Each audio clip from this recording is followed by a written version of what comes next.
on the subject of the Palestinians. Here's Alex in North London. Alex, go ahead, sir. Hi George, I'm calling from North London. I've been listening to you for 3 months now. Okay. Never had the chance to speak to you. Okay. But I was just calling I was listening to you a couple of nights ago, and you were talking to these people, and they were saying that Israel, the Jews, did not have the right to gain Israel from the Palestinians. And I was just saying, throughout history, the Jews have been persecuted, obviously, from the Holocaust, and we were granted Israel as a result of this. And I feel that... granted by whom? We were granted from Britain and other countries, granted us that. Well, what right did Britain have to grant you somebody else's country? Well, it's due because we lost 6 million people... No. I'm not arguing about that. I'm going to come on to that. But what right did Britain have to grant you somebody else's country? We had the right because we lost 6 million people and we did not have a home. Well, yeah, I'm going to ask you for a third time. What right did Britain have to grant you somebody else's country? Well, they didn't. Well, they were giving us the right because it was they were basically gave us because of the.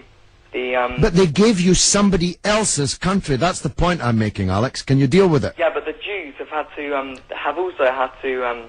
They've dealt with this throughout history. Well, Alex, I don't know if you came on with a script and you can't deviate from it. Can you please answer that point? And we'll come to the Holocaust and who was responsible for it and who should have paid and what they should have paid for it. But given that you've said Britain granted you, and you're presumably saying you because you're Jewish, somebody else's country, I'm asking you, what right did Britain have to grant you somebody else's country? Britain, you could say they didn't have a right, but they came in and dealt with us and with the Jews having lost all these lives, and they basically granted us this land. Okay. Well, I see I'm getting nowhere on this, Alex, so let me deal with your overarching point. Maybe you're just not equipped to deal with the principal point that I have made. The Jews have suffered racist anti-Semitism down the ages in many, many European countries, including our own. They were subject to regular discrimination at best, and pogrom and murder at most. That's undoubtedly true. The one place in the entire world that Jews were neither discriminated against nor subject to pogrom was the Muslim world. In fact, so much was that the case that when Christianity came back to power in Spain, in Andalusia, in the western extent of the Islamic Empire, when the Muslims left, the Jews left with them because they feared the Christian anti-Semitism which would be unleashed in the wake of the departure of the Islamic civilization in the West. That's why so many Jews are to be found even today, and were to be found in profusion before the creation of the State of Israel, in countries like Morocco and along the North African coast, because under the protection of the Muslims, the Jews left Europe and went to live in North Africa.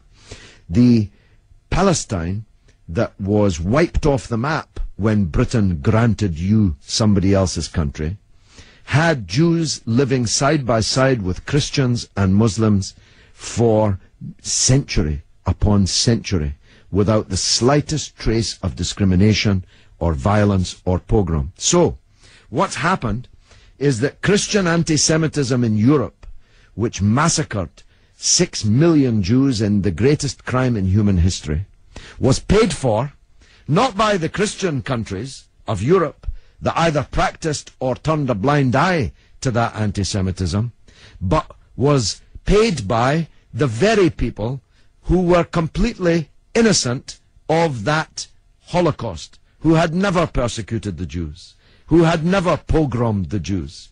And that seems to me to add insult to the injury suffered by a people whose country was wiped off the map, who were dispersed into exile, to make way for a Zionist idea which was granted to European Jews, because these were the first settlers, granted to European Jews by Britain.